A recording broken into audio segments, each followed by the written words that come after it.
Hello, everyone. I am so privileged today to be talking to Anne Marie Ramsey. I've really had the privilege of working with her for the last 6 months on helping her grow and develop her coaching. And I told her I really want her to come on to the show today to to inspire the world because her story has inspired me. And so, Anne Marie, tell us what what has inspired you to be a coach? How did you get to where you're at today?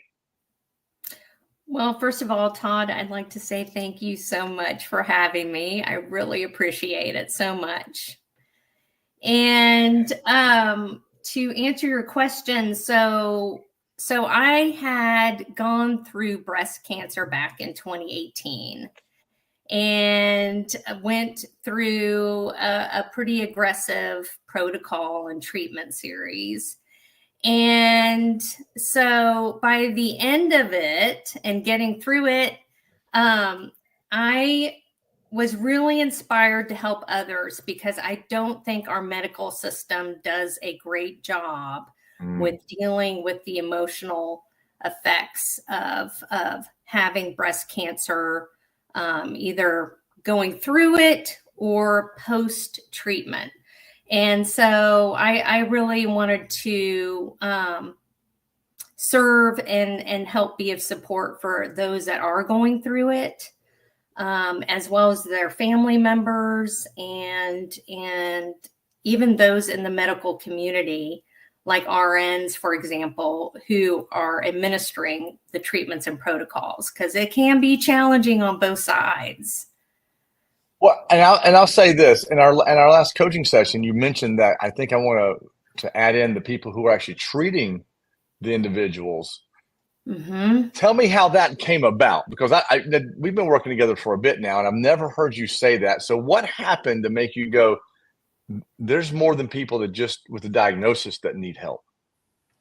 Yeah, well, that came about by actually someone contacting me, an RN specifically, who is an infusion nurse. She's treating folks day in and day out with the treatment protocols and really struggling with it because there is this demographic, and we did see this in the pandemic where RNs were getting burnt out Mm, from being able to do their positions. And it is mentally and physically super tough to be able to treat people and not have it brought home with them in some right. capacity. It's easy to absorb the energy and take it home, and then it can ripple through all the different areas of your life, from your relationships to just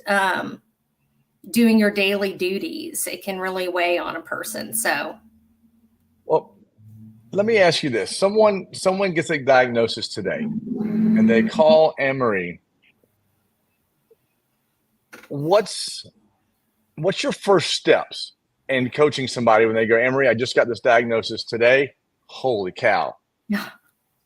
yeah, well, understandably, it is a shock to the system right off the bat. And especially if you're not expecting anything like that, like I was not. And so the first step would be if they were to reach out to me, that I would be able to do a talk with them first of all and have a discovery call and really get into learning a little bit more about that person, where they're at, what they've learned so far, what's their support system, because it is a shock right out of the gate. So we just kind of start walking through, okay, here's what to expect a little bit, because it's easy to go into orbit and not hear anything back then after a diagnosis and absolutely um, freak out, if I could say that, in your own mind. Well, let me ask you this. I go, somebody goes to the doctor today and you get the diagnosis, you have breast cancer. Do you think that the medical system, the way it is today, is preparing people for not just the treatment plan, but the emotions, the emotional roller coaster, the things that's going to happen in the next 3, 6 months, 9 months, a year, plus, because I'm sure there's a regimen after you're healed, quote Yeah. unquote, healed, right? That they don't talk through. What piece do you think the medical system today is missing that you really bring to the table? Yeah. Well, I think exactly what you were just talking about, Todd. There is no emotional support at all. You do have the diagnosis, then you have sometimes nurse navigators that can talk through the treatments and protocols, but there really is nothing in place for, oh my God, I see my life passing before my life, Mm. everything that's happened, and am I going to make it to the next year? Am I going to be here next month? What about my family? What's going to happen to me during the treatments? Am I going to die from the treatments, or can I make it through? These are all kinds of things that are really not adequately dealt with by our system. And so I bring to the table, having walked through that journey, the ability to walk with the person who is going through it and help, bring down some of that anxiety and be able to move forward instead of like a deer in the headlights stuck where you're at. Be able to look at it for what it is, and then help provide steps, goals, help relieve some of that anxiety through the process and with navigation. So that's really what I can bring to the table. Well, I mean, I look at it from a perspective of sympathetic versus empathetic, right? A doctor who's never been through breast cancer can be like, "Oh, I feel so sorry for you," but he never knows, or she never knows what you really go through, and you've experienced that yourself. I mean, you've been through that, and Yeah. you've come to the other side of that. Tell me, tell me, in your first 2 to 4 months, what are the specific emotions that you really experienced that nobody prepared you for? Well, the first big one for me was looking at my mortality. I wasn't expecting to have to look at my mortality in the face at an early age. I did not have cancer that ran in my family. I do not have the gene. And so when I discovered the myself, actually, and a Wow. plug for self-examinations, for sure, that is the very first thing women should be doing every single month. And so, yeah, I terrified. I had a 14-year-old son. I was afraid I was going to be leaving him. And Wow. Wow. I can't I even was fathom afraid that. about the physical change. Oh my gosh. It's just all of a sudden you're looking straight at it in the face. And if you haven't had a serious health diagnosis up until then, it's a real shocker to the system. So, yeah, I would say Well, that's probably was my most terrifying moment. let me ask you this. I know you and I we've had a lot of conversations around mental Mhm. health and the mental piece and how that really affects the healing process, right? So, Yes. like, what role do you believe the mental health piece plays in the recovery process, and not just the recovery process, but the healing process? Because if you're in a negative space, I mean, both you and I know what that can do to the body in the healing process. Sort of touch on that piece. How does that affect what's going on? Yeah. So for me, I believe that a lot of the challenges that we have that create a serious diagnosis in the first place is unresolved trauma. And in my case, I had a lot of big T trauma. So there's small T trauma, which is, the hardships of every day and stress that happens each day. And then you have big T trauma, where you have huge events that happen such as losing your parents, for example, or a car wreck of some sort, or, something where the event happens. And the importance of being able to look at some of those pain points of how we got to where we are, and then explore them, maybe excavate them a little bit, be able to address them. And if you look them right in the face, they begin to dissipate. I did not do that. And as a result, I think it really does affect your health physically, mentally, and emotionally by changing the chemical reactions in our systems that can be detrimental. And so by being able to look at the origins of the trauma and being able to move through that and being able to get on the other side of it with tools, strategies, and whatnot, so that you're aware. The first big thing is awareness. Then you can move through it and be done, because we're all made of energy. And it's the importance of having that ability to persevere.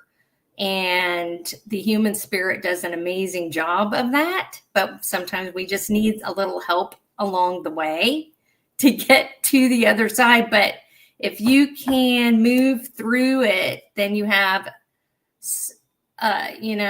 much better chances of a great health outcome, no matter what stage you're at. Well, I have just recently been reading, and I had recently to me at my age is different than somebody who's 10, I guess. In the past few years, reading a lot more about trauma and not realizing how trauma can manifest in the body. Could you touch on maybe a couple of ways that the average person doesn't even know? Maybe they don't even know they had a traumatic experience. Maybe they had something happen, but it just, to them, it was like, it's the past, whatever. But that's causing something in the body today, 10, 15, 20 years later, that they didn't even know because they didn't really take care of it. So what are some ways that people, that trauma does show up in the body that we don't even know?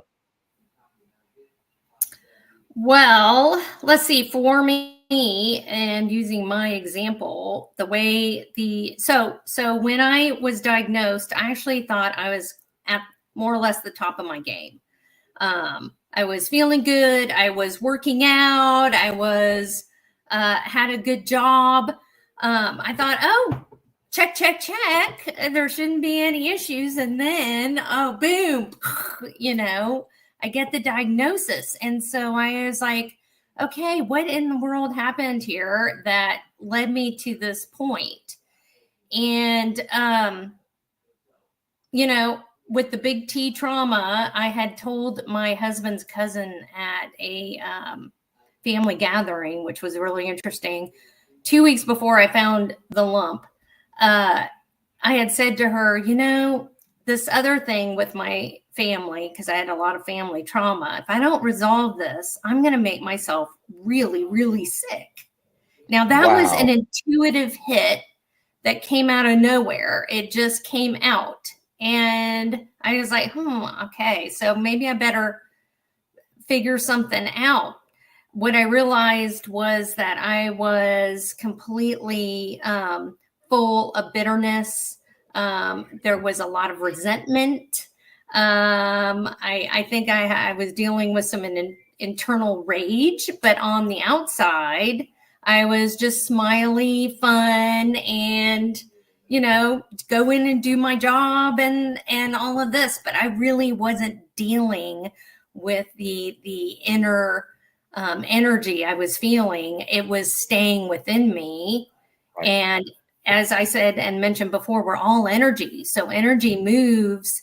And if you don't move it up and out, then it will stagnate in your system. And in my case, I felt like could burn a hole right through my chest. So then that's where the positive mental side of all of this that we were just talking about comes in.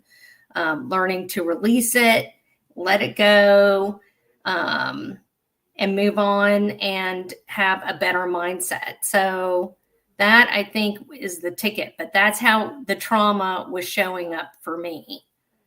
In the Asian culture, Korean culture specifically, they have something they call ki energy, which other Asian cultures call chi, and that's a positive life force. But they also have something called tek ki, which is a negative energy. And then if tek ki stays in the body long enough, it becomes get ki, which is dead energy, and you can't release get ki from the body. You can only release tek ki. So you have to be able to release it before it becomes dead energy, which then turns into disease. Right? That's okay. I just learned something new there. And so, like, I think about, entrepreneurs. They're like, man, I'm so stressed all the time. My shoulders hurt. My back is hurt. I have all this stuff. And what they don't realize is that's trauma.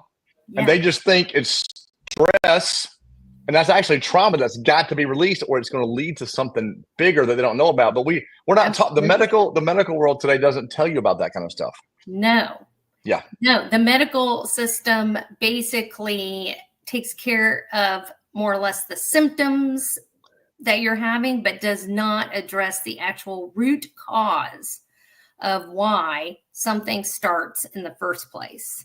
Yeah. So, yeah. Well, let's ask a big question, because I know there's people out here today that either know somebody that's going through breast cancer, and I want everybody to know that you don't deal with just people who are going through breast cancer. I mean, I've heard your story.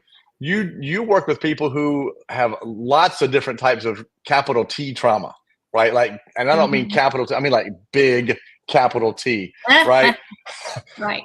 And so I know you work with people who are just more than just breast cancer, but that's close to you because of what you've been through. How do you guide someone when and I don't mean to sound horrible, but I mean, you sort of said it, when death is at the doorstep, potentially at the doorstep, right? It's not there, but it's potentially at the doorstep. How do you rebuild their self-image and their confidence to help them understand, no, we as a team, and not just me and you, your family, all of us, we're going to help you get through this and win. Like, how do you do that? Yeah. Well, it involves going in and looking at, a lot of the behaviors that happen to us when we have a stress event, the way we handle that comes from early childhood a lot of times, and our experiences there. And so if we're able to go in and take a look at any, for example, limiting beliefs or assumptions or stories that people have been telling themselves over and over again, and being able to dispel some of that and look for awareness and strategies to get to that point where they're like, oh, this is happening to me now. I am not going to make it, or whatever. And being able to then bring out the tools and strategies to be able to think positively and move ahead. If you can do that by taking care of some of the past, then you can move forward. And really, with whatever diagnosis that you receive, a lot of it is looking back to the present moment and realizing that also really the present moment is all we have, right? And if you take it back to that step, then it kind of it's a releasing pressure. It's kind of a calming, okay, yeah, right. Okay, we don't know, none of us knows what's going to happen tomorrow. None of us, no matter who we are on the planet. And so if we can just focus on where we're at today, make baby steps and move forward, then yes, that's typically how we handle that type of situation. Yeah. Well, I think it's funny that you said the stories, because it's true. We tell ourselves these stories, and if we say anything enough, it becomes truth. It does. And I think you being able to coach somebody to understand that and get them to that point where they just need to tell themselves a different story and believe that story is really what makes the difference. Right. I agree. Yeah. Let me ask you this, because we're probably close to the same age, our late 20s, and Mm-hmm. 20s. Yeah. and we grew up in a generation where we didn't have emotions, we didn't have feelings. Yes. Right. Yeah. So, we don't talk to therapists, we don't go to coaches, we don't do all that. And trauma is something that if something bad happens to you, things happen to everybody, just deal with it. Right. Right.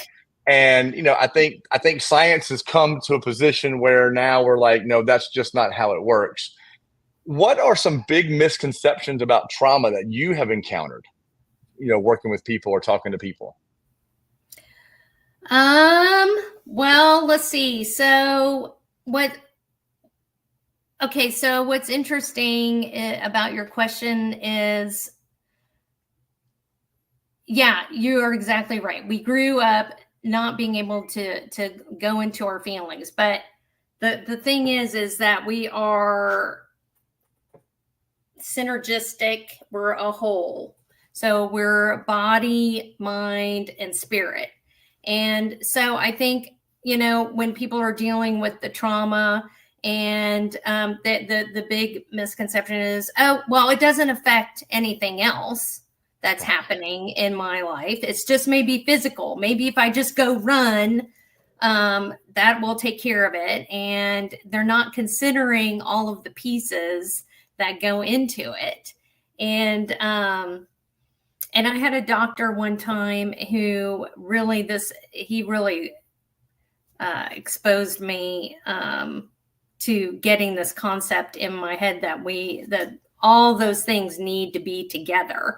Mm-hmm. And that if you have a disruption in any one of those areas, like a three-legged table, for example, so you have mind, body, spirit.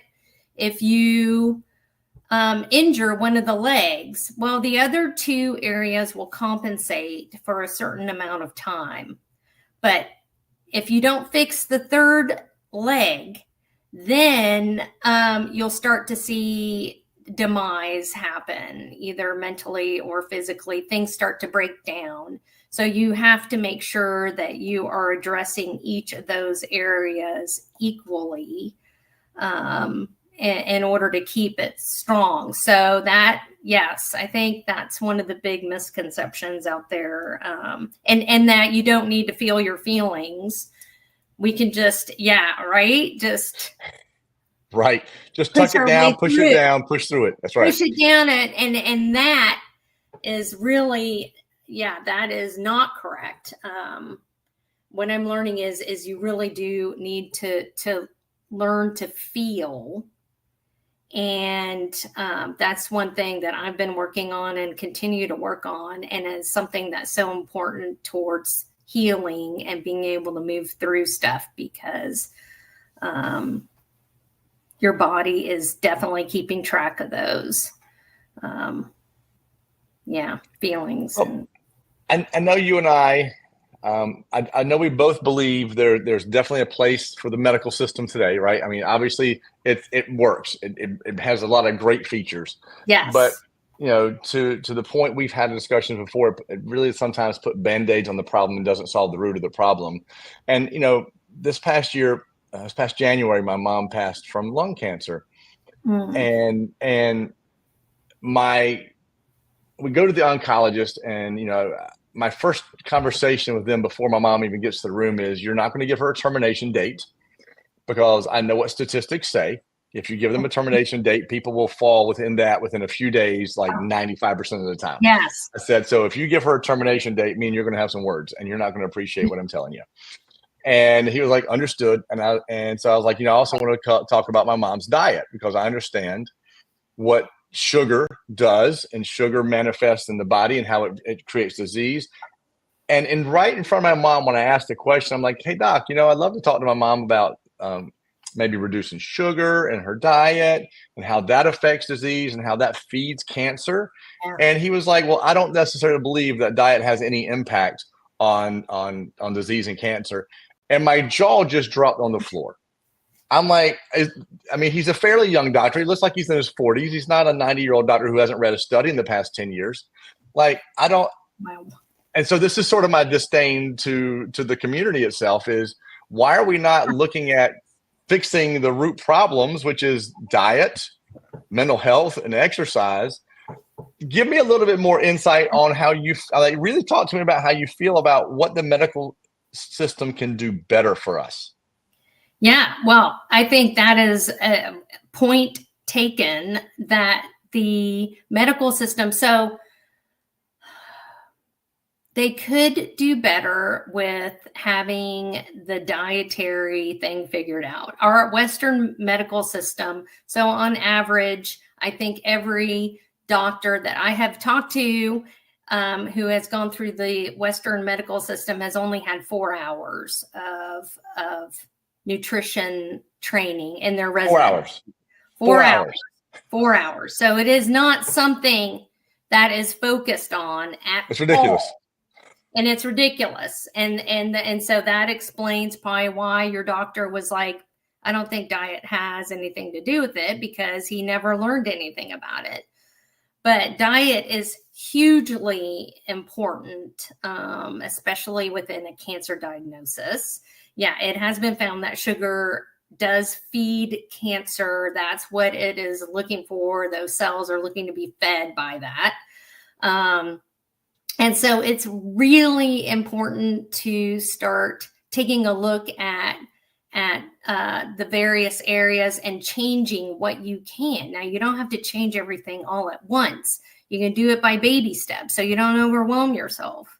Right. So, but the first thing is getting educated in it. And so, for example, it might mean making a shift from eating all processed foods. Like, I would go to the store, and because I was busy, I would just get the packaged food and I would just dump it in the pan and stir it up, and then that's what I would serve. And it's easy. You can have ramen in 3 minutes. Oh my gosh, so easy. Yes. Convenience. So maybe step back from looking at the convenience side to take time to really look and see what you are putting into your body by reading labels, for example, seeing what is in those packages. And if you don't recognize it, then it's a processed type of food. So maybe eating more organic, selecting berries over candy and processed sugar, and eating more wild caught fish, and staying away from farmed fish is another example. And they find that activity is huge on the spectrum. So for cancer survivors, some of us have to take medications beyond our treatment that can affect our bone health.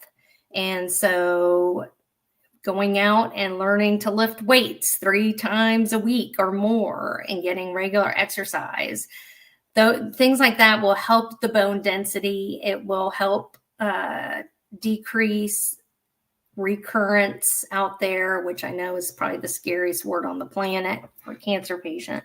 Just being able to do these things, mental health, super important to address. And by doing these, then that helps keep the recurrence rate down. So I mean, if I hear what you just said about food, if I could put it into a couple of words, is convenience comes at a cost. At a cost, huge cost. Yes. Well, I got a couple more questions for you today. Okay. I know you work with a lot of people. What are some key things that you've learned from working with clients through their healing journey? Like, what's a couple of things you're like, this is what I've learned and taken away from the process? Yeah. That's a good question. I continue to learn something new every single day and time that I work with someone. And, one of the things that I've learned is the power of the human spirit.